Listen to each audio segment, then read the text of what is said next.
The Legend of Zelda Tears of the Kingdom took 6 years to release. 6 years of constant delays, leaks, and people doubting the game was ever gonna come out.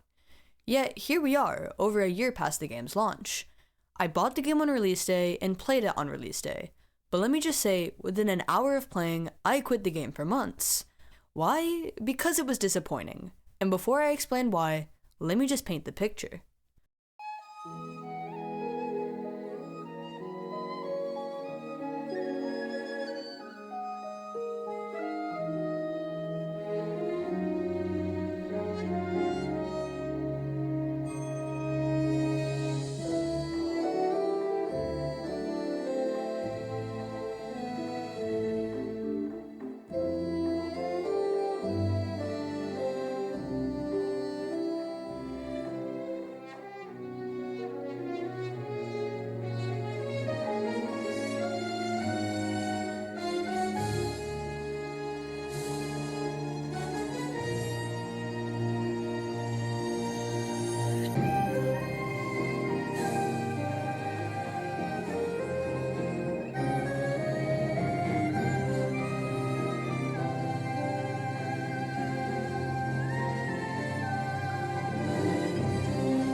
Breath of the Wild was not the first open world Zelda game. It wasn't even close.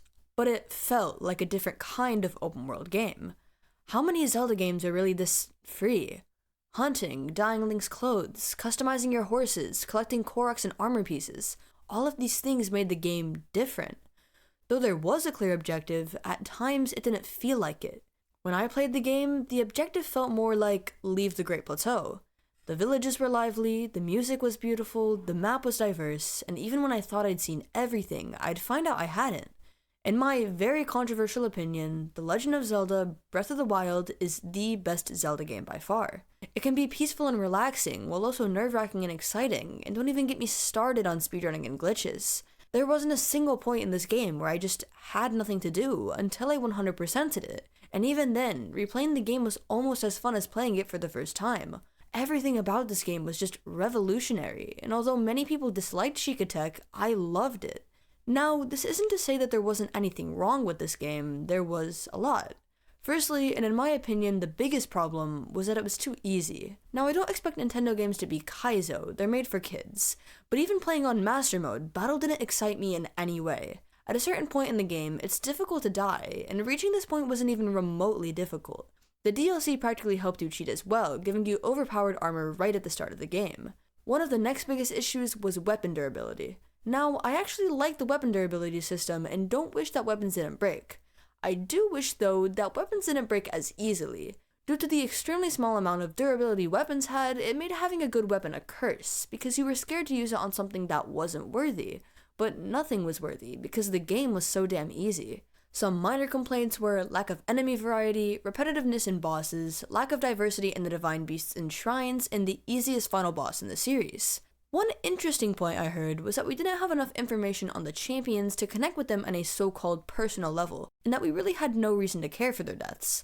I personally disagree, but I do wish we got a little bit more backstory on the champions. While Link's various memories give you a brief idea of their personalities, we really know nothing of their backgrounds and upbringings, and it's sad that we never got the full story. But regardless of all the game's flaws, it still managed to win Game of the Year in 2017, selling over 32 million copies worldwide. And in my opinion, it deserved to. Sorry, Odyssey. With all of this said though, how did Tears of the Kingdom compare? Released in May of 2023, The Legend of Zelda Tears of the Kingdom was featured as a direct sequel to Breath of the Wild, selling 20.8 million copies worldwide. In Breath of the Wild, you wake up after 100 years in the Temple of Time and have 3 main missions. Obtain the Master Sword, free the Divine Beasts, and obviously defeat Ganon. In Tears of the Kingdom though, Sheikah Tech is completely gone, with the exceptions of the towers and other small examples, and you actually have the Master Sword, it just gets smashed. As for the Divine Beasts, they're completely gone and replaced with slightly more traditional Zelda dungeons. And of course, Ganon is here, but instead of that, we have a more familiar Ganondorf. Now, before I'm actually mean to this game, I'd like to complain about how damn long this took. Listen, as someone who plays Hollow Knight, I thought this was gonna take longer than Silksong. It didn't, and that's a discussion for another video. But my point stands at how long this game took to release, and frankly, for not amazing content as well. Getting that out of the way though, let's discuss what Tears of the Kingdom actually did well. Fixing the difficulty problem. There were enemies that I actually died to, rather than accidentally blowing myself up. Fuse was one of the coolest features they could have ever added, and definitely helped for variety in weapons and made them much more customizable as well. Of course, I would still prefer for the game to be harder, but I can understand that, the main audience of the game want to have fun dying every 5 seconds. And while I still do have complaints about the final boss, I definitely enjoyed the fight much more than I did Calamity Ganon. Speaking of Fuse though, I genuinely found myself fighting many of the enemies I came across just for the sole purpose of attaching a cool horn to my sword. In Breath of the Wild, it felt like the excitement of defeating a Lynel wore off after 3 fights, but in Tears of the Kingdom, they actually gave a reason to kill them, even if your weapons were full. Another thing I really enjoyed was attaching items to arrows. Now, I really hate how they completely removed elemental arrows, but adding key size to make them homing or enemy horns to make them more powerful was really fun and gave more reasons to defeat the enemies you came across in the game. One small thing was also the new potion effects. I'm so glad there's finally a way to climb while it's raining. And that's all for the compliments. Let's get into what the game was actually about. If you played the first 20 minutes of Breath of the Wild, you'd know that the entire game's gimmick was Sheikah Tech. Shrines, towers, the Sheikah Slate, guardians, the divine beasts, all of the content you were given throughout the game was centered around the Sheikah people or the champions of massive Sheikah machines. But in Tears of the Kingdom, they completely scrapped Sheikah technology and replaced it with Zonai. Rather than guardians, there were constructs. Rather than guardian parts, there was Zonai. Rather than the normal shrines we were used to, they were replaced with these weird, ugly rocks. Everything Sheikah had a Zonai equivalent, including the star of the game, Link's arm, which was basically a Sheikah Slate replacement alongside the Purapad. This is one of the things I dislike the most about the game. Instead of building upon the Sheikah gimmick, they replaced it with a new, unheard of Zonai. And I normally wouldn't have a problem with a new gimmick, I mean it's a new game, but it didn't feel like a new gimmick, because they just did everything that Sheikah did. The runes are the absolute biggest example of this. The game didn't need a new set of runes that, frankly, were so much worse than the originals. The only good runes were Fuse and to an extent Auto Build, which I still don't like very much, and the weakness of the runes in this game are so apparent during sections of the game forcing you to use them, such as shrines, especially Ascent. And that's not even all the problems I have with the Zonai theme. I hated the whole Zonai backstory. I hated Rauru, I hated Sonia, I hated the time travel and the dragons and all of it. Okay, I don't hate Zonai, but I hate them in the context of the game. Breath of the Wild at least gave some context to Sheikah. The people made the technology, but Calamity Ganon corrupted it all with his malice. But Zonai has supposedly been here the whole time. Now I wouldn't mind if Zonai existed in a separate Zelda timeline than Breath of the Wild. I would actually love that. Zonai is cool, and I'm obsessed with Rauru's character design.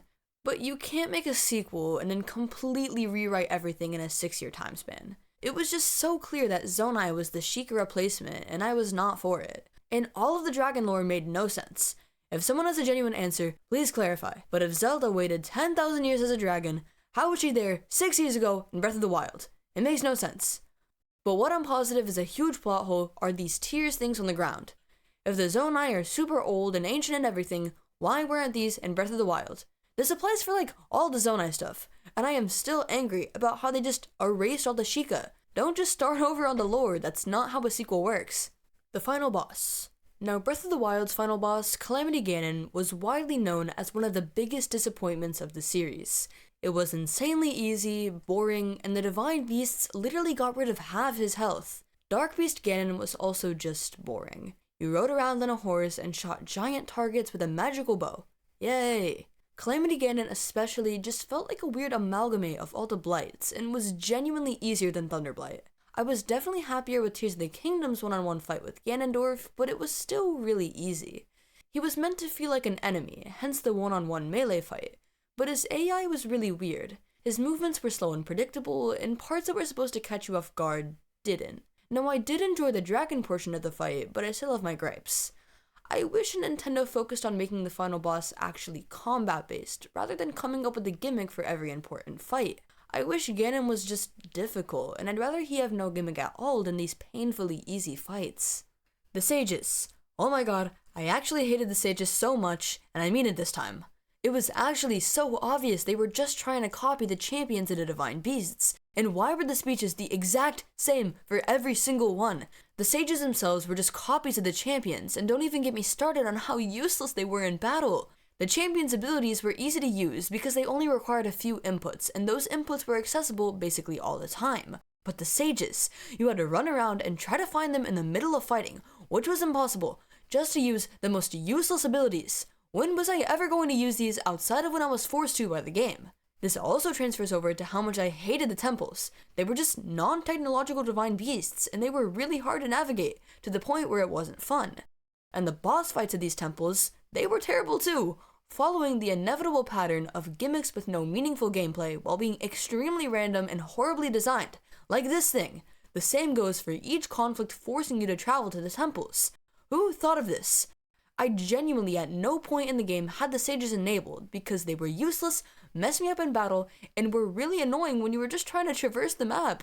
Especially Revali's Gale, all the champions' abilities were useful to some extent and didn't feel like the game was forcing you to use any of them. But the same absolutely could not be said for the sages. Instead of coming up with ideas that are genuinely fun to use, Nintendo just put you in scenarios where you couldn't do anything else, and it took away from the value of the game. A very small complaint was also the map. Nintendo clearly wanted the game to be all new and different, but the map was just the exact same. I know it's the same world, so it makes sense, but why does that logic only apply to the map? If they wanted it to be so different, they could have added a bit more than Lookout Landing and some mushrooms in Hateno Village. I don't know, it just felt incomplete. Finally, the biggest problem people had with this game was the new maps. Nintendo heavily advertised the sky as the main attraction of this game, and the depths as well. All of the trailers for this game included snapshots of the sky, showing sky islands, flight-themed armors, and even Sonic contraptions that will let you soar through the sky. Even the towers in this game would launch you into a freefall. The first cutscene of the game was you falling from the island. It was such an important theme in this game. 2 of the temples were even, you guessed it, located in the sky. But the sky was very clearly lacking. The only sky island that was genuinely content-filled was the Great Sky Island, the one you start the game on. Every single other island was just literally nothing.